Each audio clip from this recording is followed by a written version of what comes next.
Today we take a look at the top 5 new features of the Lidar module, Blue Marble's advanced point cloud processing, photogrammetry, and drone mapping software. Here are the top 5 new features of the Lidar module. Number 1. Automatic point cloud classification of pole-like objects. Manually classifying point cloud data can be time-consuming and tedious. This is why the Global Mapper Lidar module comes with automatic point cloud classification tools for points representing the ground, buildings, vegetation, noise, power lines, and most recently added, poles. Number 2. Photo masking. Not all image data is ideal or necessary in photogrammetrically generated point clouds.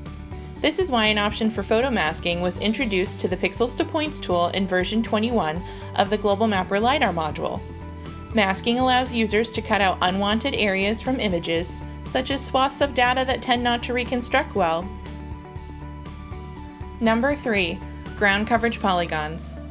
Photogrammetrically generated point clouds can require hundreds of drone-captured images. To make it easier to manage and visualize the ground coverage area of each image, the latest version of the Global Mapper Lidar module's Pixels to Point tool displays the ground extent of each photo.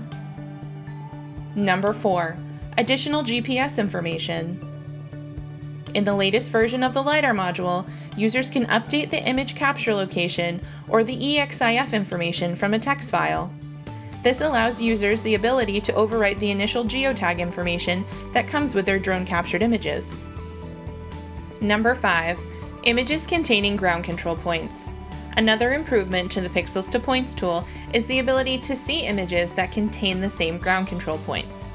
When a single image is selected, the tool automatically suggests and highlights all of the file names that may contain common ground control points. This makes selecting images based on location much easier and faster.